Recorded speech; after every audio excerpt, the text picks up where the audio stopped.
Assalamu alaikum dear students, I am Anjum Shafiq, your biology teacher for grade 10, and today we are going to discuss the disorders of kidney, and in disorders of kidney we are going to discuss the kidney stones. So my dear students, kidney stones, stone किसे कहते हैं? यकीनन पत्थर को कहा जाता है। तो आप ये सोच रहे होंगे कि किडनी स्टोन का क्या मतलब, तो किडनीज में कहाँ से पत्थर आ गए? So my dear student, it is a disorder of kidney. ये एक नॉर्मल कंडीशन नहीं है, ये एक डिसऑर्डर्ड स्टेट है जिसमें किडनीज के अंदर और हमारे यूरिनरी ट्रैक के अंदर स्टोन्स बन जाते हैं। माय डियर स्टूडेंट, ये स्टोन्स क्या होते हैं? Basically these are in the form of crystals. कुछ सॉल्ट्स होते हैं जो ज़्यादा कॉन्सनट्रेट हो जाने की वजह से किडनी के अंदर जमा हो जाते हैं, और जब ये सॉल्ट्स जमा होते हैं तो ये हार्ड डिपॉजिट्स बना देते हैं, और ये हार्ड डिपॉजिट्स वहाँ से निकल नहीं सकते किडनी में से, तो वहाँ पर फंस जाते हैं। और आम तौर पर इनका जो रूट होता है वो यही किडनी से ही होता है, और उसके बाद ये ब्लॉक कर देते हैं किडनी के मुख्तलिफ हिस्सों को। तो माय डियर स्टूडेंट्स, आम तौर पर इनके बनने की जो सबसे मेजर वजह है दैट इज़ कि ब्लड का विस्कस हो जाना, ब्लड की थिकनेस बढ़ जाना। किस वजह से? Because of certain reasons. वो आगे चलकर हम उसकी कॉजेस में डिस्कस करेंगे वन बाय वन डिटेल के साथ। आम तौर पर जो सॉल्ट्स इसके साथ मुंसलिक हैं जिनकी वजह से ये स्टोन्स बनते हैं, उसमें number 1 is calcium phosphate, number 2 calcium oxalate, number 3 calcium and ammonium phosphates. So my dear students, ये एज कैल्शियम तकरीबन हर किसी के साथ लग रहा है, तो इसका मतलब calcium is very dangerous if it is in excess in our body. हमारे जिस्म में हर एक मिनरल का एक लेवल होता है, और अगर उस लेवल से कोई चीज़ बढ़ने लग जाए तो माय डियर स्टूडेंट्स वो हमारी बॉडी के लिए नुकसानदेह साबित होती है, जैसा कि कैल्शियम। माय डियर स्टूडेंट्स, यहाँ पर एक आपको इन्फॉर्मेशन देता चलूँ, जब भी हमारे ब्लड के अंदर कैल्शियम का लेवल नॉर्मल से ज़्यादा हो जाएगा तो ऐसी स्टेट को, ऐसे डिसऑर्डर को कहते हैं hypercalcaemia. My dear student, hyper का मतलब क्या होता है? Yes, it means increased. Calci का मतलब यहाँ पर कैल्शियम है, और ईमिया का मतलब ब्लड है। तो मतलब क्या हुआ? ये एक ऐसी स्टेट है, ये एक ऐसी डिजीज़ है जिसमें कैल्शियम का ब्लड के अंदर नॉर्मल से ज़्यादा लेवल हो जाता है। So my dear students, remember calcium it is a major mineral. तो ये हमारी हड्डियों के लिए ज़रूरी है, हमारे दांतों के लिए ज़रूरी है। कैल्शियम इसके अलावा आपको याद होगा it is also involve in the muscle contraction. हमारी बॉडी में 3 किस्म के मसल्स हैं, cardiac muscles, smooth muscles and the skeletal muscles. और ये तीनों किस्म के जो मसल्स हैं इनको कॉन्ट्रैक्ट और रिलैक्स करने के लिए मुसलसल चाहिए कैल्शियम। तो अगर कैल्शियम की इतनी ज़्यादा इंपॉर्टेंस है तो फिर ये ज़्यादा कैसे हो जाता है? सो माय डियर स्टूडेंट्स, उसके पीछे चल के आगे देखते हैं कि इसकी क्या क्या रीजंस हो सकती हैं।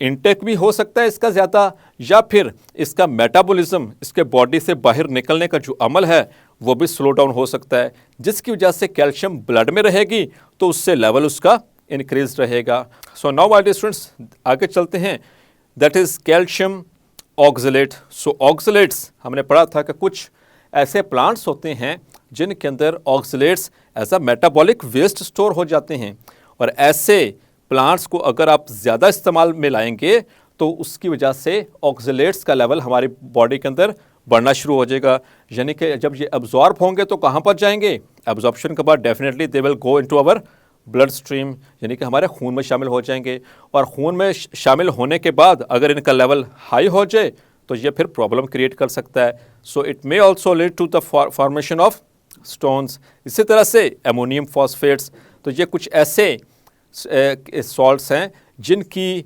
इंक्रीज्ड लेवल की वजह से स्टोन बनने के ख़तरात हो सकते हैं किडनीज के अंदर। My dear students, kidney stones ये तो एक जनरल टर्म है। किडनी स्टोन्स को हम नेफ्रोलिथिसिस भी कह सकते हैं, इसको हम रीनल कैल्कुलाई भी कह सकते हैं। रीनल का मतलब मैंने आपको पहले बताया था कि कोई भी ऐसी टर्म, कोई भी ऐसी चीज़ जो सिर्फ किडनी से रेलेवेंट होगी उसके लिए हम वर्ड इस्तेमाल करते हैं रीनल। और कैल्कुलाई ये प्लूरल है कैलकुलस की, और कैलकुलस का मतलब होता है हार्ड डिपॉजिट या फिर स्टोन। तो जब किडनी के अंदर स्टोन बनेंगे तो मेडिकल टर्मिनोलॉजी के अंदर, as you are the students of biology, आपको ये भी पता हो जाना चाहिए कि इसको मेडिकल टर्मिनोलॉजी में क्या कहते हैं। So they are called as renal calculi और nephrolithiasis. So my dear students, अब आगे चलते हैं, देखते हैं कि इनकी क्या क्या वजूहात हो सकती हैं जिनकी बिना पर ये स्टोन्स बन सकते हैं। तो उनको देखते हैं, वन बाय वन डिस्कस करते हैं। आइए सबसे पहले रीज़न को देखते हैं, दैट इज़ एज। सो आप सोच रहे होंगे कि एज से क्या लेना देना इसका स्टोन्स के बनने का।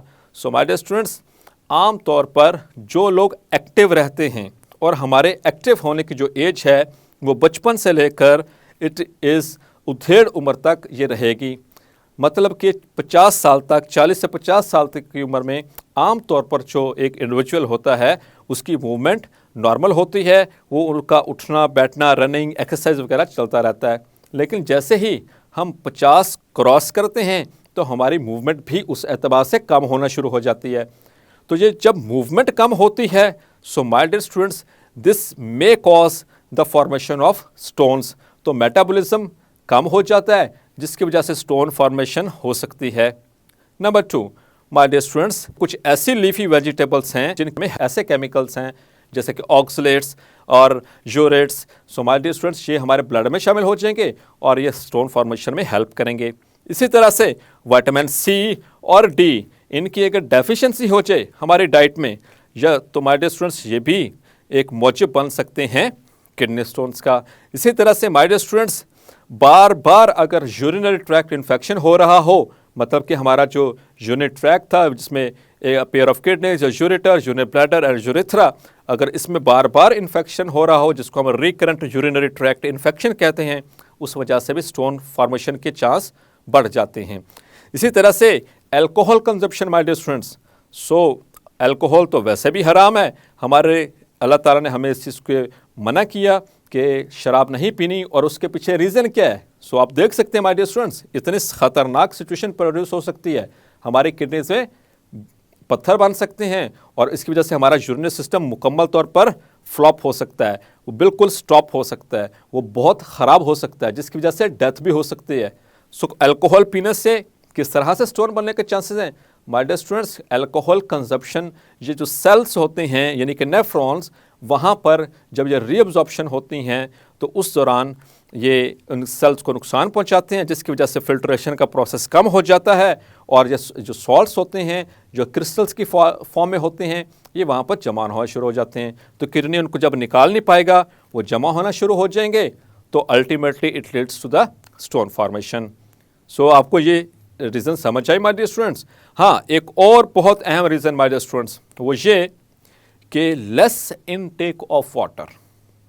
आपको पता है कि उम्र के एतबार से और एक्टिविटीज़ के एतबार से हमें एक दिन में कितना पानी पीना चाहिए, that is recommended daily allowance के एतबार से हमें कितना, एक एडल्ट को आम तौर पर 8 से 12 गिलास पानी पीना चाहिए, जो कि एक नॉर्मल एक्टिविटी कर रहा है, जिसमें ज़्यादा भाग दौड़ शामिल नहीं है। अगर भाग दौड़ ज़्यादा शामिल हो, एक्सरसाइज शामिल हो, या मुशक्क़त वाला कोई काम शामिल हो, तो फिर उस एतबार से और मौसम के एतबार से भी इसकी रिक्वायरमेंट बढ़ जाती है। जैसे कि गर्मियों में हमें ज़्यादा प्यास लगती है, उसकी भी क्या रीज़न है, क्योंकि ज़्यादा पसीना आता है। सो माय डियर स्टूडेंट्स, ऐसी सिचुएशंस में अगर हम पानी कम पिएंगे तो माय डियर स्टूडेंट्स उससे क्या होगा कि हमारे ब्लड का वॉल्यूम कम हो जाएगा, मतलब कि वो नॉर्मल जो 5 लीटर होना चाहिए था उससे कम हो जाएगा पानी कम होने की वजह से। जब वो पानी के लेवल कम होगा तो blood will become viscous.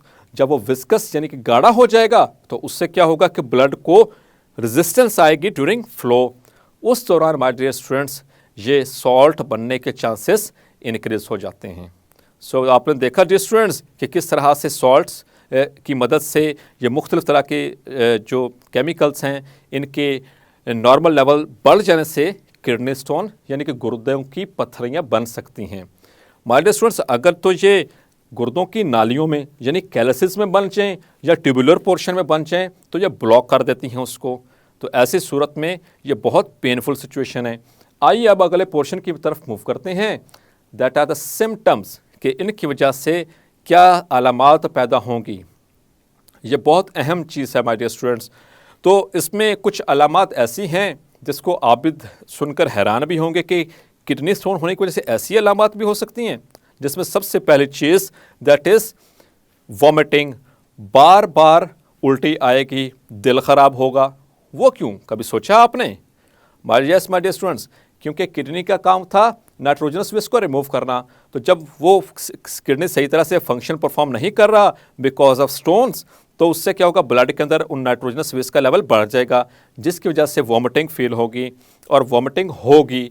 Number 2 that is कि एब्डोमिनल पेन, यानी कि हमारे एब्डोमिन, मैदे के नीचे वाले हिस्से में ख़ास तौर पर ख़ुसूसी तौर पर इसकी पेन होती है, और पीछे वाली साइड पर यानी पोस्टीरियर एब्डोमिनल वॉल में इसका दर्द महसूस होता है।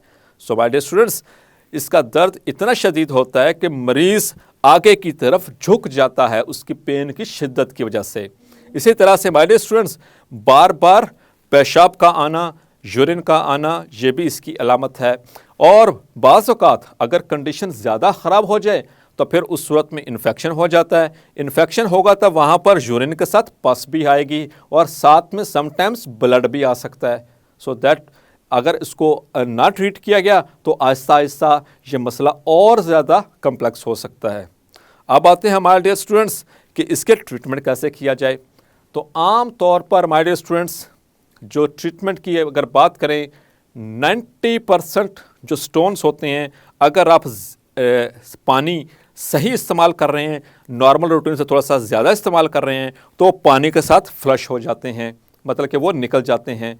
और कुछ स्टोन ऐसे होते हैं जो कि ट्यूब्यूलर पोर्शन में नहीं बन पाते, वो सिर्फ किडनी के यानी रिनल पैरेन्काइमा में बनते हैं।